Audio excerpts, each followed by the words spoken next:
My dear brethren, Mes chers fellow frères, servants, serviteurs de la prêtrise de Dieu, it is an honor. quel honneur de m'adresser à vous ce soir. You have my Vous avez respect. mon respect et ma gratitude les plus profonds. While I speak Quand to you and je hear you, parle avec vous ou que j'entends parler de votre grande foi, je suis convaincu que le pouvoir de la prêtrise s'accroît de plus en plus dans le monde, avec des collèges de plus en plus forts et des détenteurs de la prêtrise de plus en plus in fidèles. my few moments, Pendant ces quelques moments avec vous ce soir, je vais m'adresser à tous ceux even more qui souhaitent que leur service personnel dans la prêtrise soit encore meilleur. you know of the charge Vous connaissez votre devoir de magnifier votre appel à servir, but you may mais wonder vous vous demandez peut-être ce que magnifier cet appel signifie pour vous.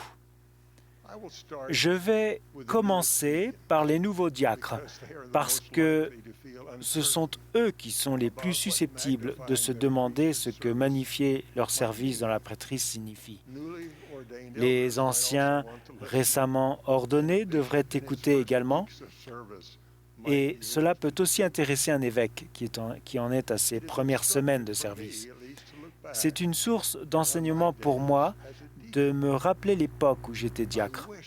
J'aurais aimé que quelqu'un m'ait dit alors ce que je vais recommander à présent. Cela aurait pu m'aider dans toutes les tâches de la prêtrise qui m'ont été confiées depuis, même dans celles que je reçois actuellement.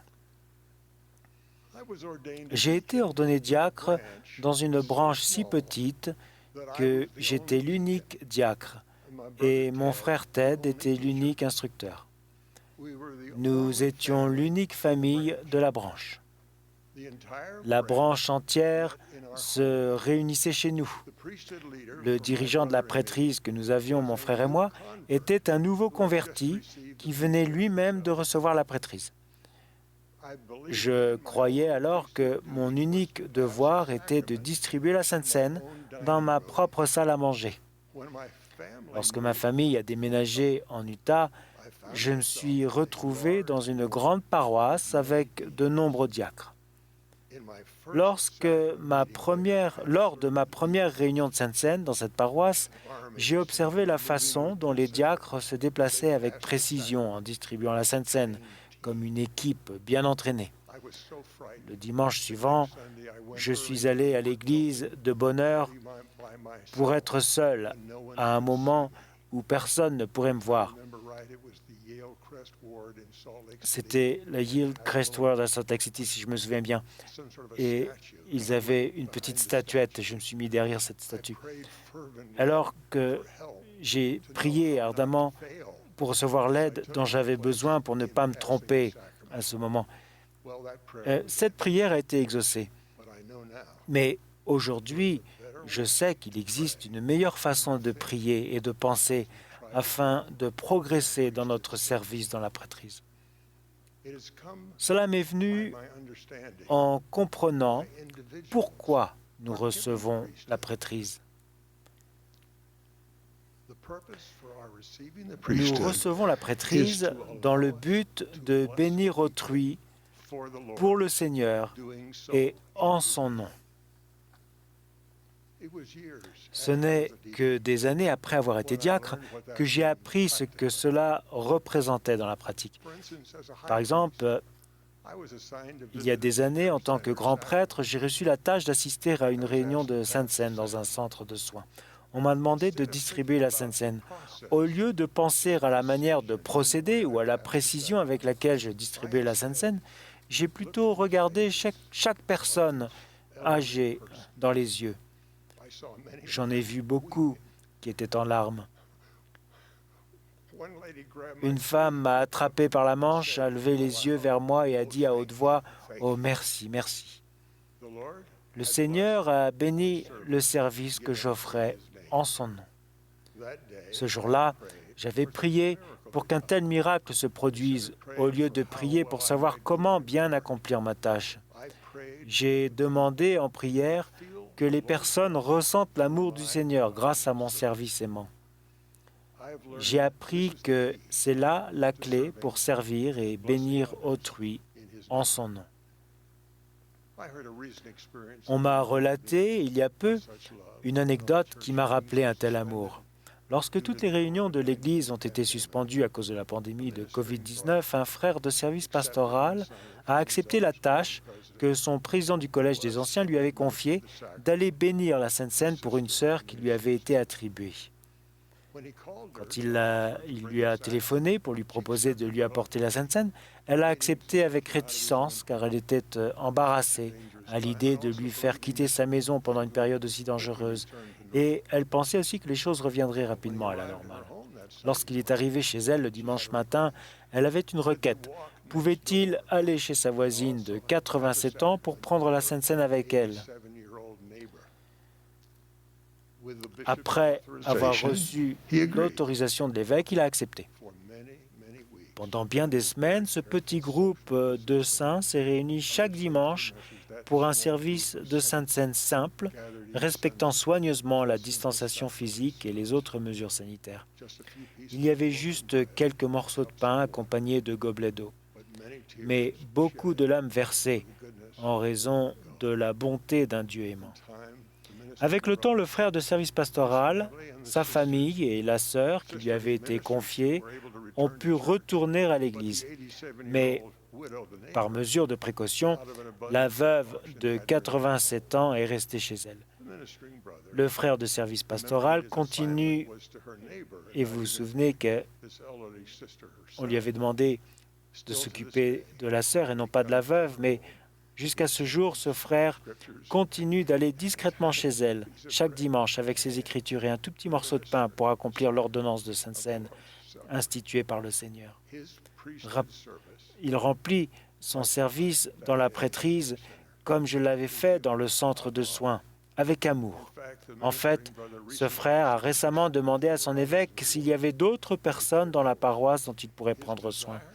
Son désir de magnifier son service dans la prêtrise s'est accru à mesure qu'il a servi au nom du Seigneur et d'une manière que pratiquement seul le Seigneur connaît. Je ne sais pas si le frère de service pastoral a prié, comme je l'ai fait, pour que les personnes qu'il sert ressentent l'amour du Seigneur, mais parce qu'il a rendu service au nom du Seigneur, le résultat a été le même. Le même merveilleux résultat survient quand je prie dans ce sens avant de donner une bénédiction de la prêtrise à quelqu'un qui est malade ou qui traverse une période difficile. C'est arrivé une fois à l'hôpital, quand des docteurs impatients m'ont demandé de me dépêcher de donner une bénédiction de la prêtrise, puisqu'ils voulaient se mettre au travail, plutôt que de me donner l'occasion de donner cette bénédiction de prêtrise. Et je suis resté, je l'ai fait. Et cette petite fille que j'ai bénie ce jour-là et que les docteurs pensaient condamnée a vécu. Et je suis reconnaissant maintenant que ce jour, je n'ai pas laissé mes propres sentiments prendre le dessus, mais j'ai senti que le Seigneur voulait que cette petite fille soit bénie et je savais quelle serait cette bénédiction. Et je l'ai bénie, qu'elle soit guérie, et elle l'a été. C'est arrivé de nombreuses fois lorsque j'ai donné une bénédiction à quelqu'un qui semblait être aux portes de la mort, le lit entouré de membres de la famille espérant une bénédiction de guérison. Même si je n'ai qu'un moment, je prie toujours pour connaître la bénédiction que le Seigneur prévoit que je donne en son nom. Et je demande de quelle façon il veut bénir cette personne, et non ce que je veux, ni ce que veut son entourage. D'après mon expérience, même lorsque la bénédiction n'est pas ce que les personnes souhaitent pour elles-mêmes ou pour leur être cher, l'Esprit touche les cœurs, afin qu'ils éprouvent un sentiment d'acceptation et de réconfort, plutôt que de la déception. La même inspiration vient quand des patriarches jeunes et prient pour être guidés afin de donner la bénédiction que le Seigneur désire pour une personne. Là encore, des bénédictions données en ma présence m'ont surpris et ont surpris aussi les personnes qui les recevaient. De toute évidence, ces bénédictions venaient du Seigneur, tant pour les avertissements qu'elles contenaient que les promesses données en son nom.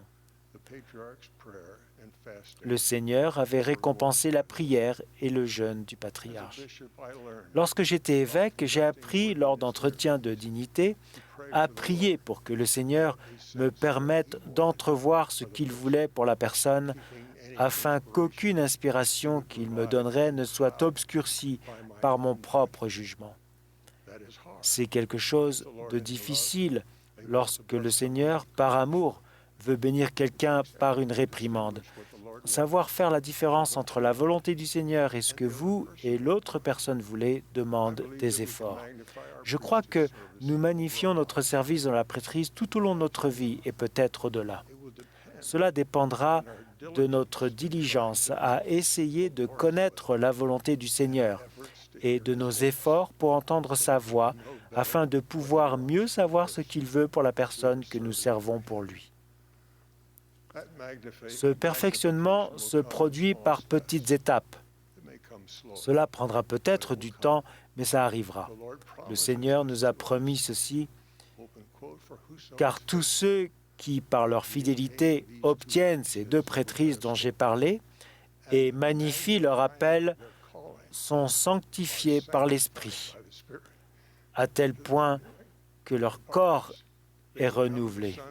Et ils deviennent les fils de Moïse et d'Aaron, la postérité d'Abraham, l'Église et le royaume et les élus de Dieu. Et tous ceux qui reçoivent cette prêtrise me reçoivent, dit le Seigneur. Je témoigne que les clés de la prêtrise ont été rétablies et confiées à Joseph Smith le prophète. Des serviteurs du Seigneur sont descendus des cieux pour rétablir la prêtrise en vue des grands événements qui allaient se dérouler et de ceux qui nous attendent. Israël sera rassemblé. Le peuple du Seigneur sera préparé pour sa glorieuse seconde venue. Le rétablissement va se poursuivre. Le Seigneur continuera de révéler sa volonté à son prophète et à ses serviteurs. Vous vous sentez peut-être petit par rapport à l'ampleur de ce que va faire le Seigneur. Si c'est le cas, je vous invite à demander en prière comment le Seigneur vous voit. Il vous connaît personnellement. Il vous a conféré la prêtrise. Et il est important à ses yeux que vous vous leviez et magnifiez la prêtrise parce qu'il vous aime et a confiance dans le fait que vous bénirez les gens qu'il aime en son nom. Je vous bénis à présent afin que vous soyez en mesure de ressentir son amour et sa confiance. Au nom de Jésus-Christ. Amen.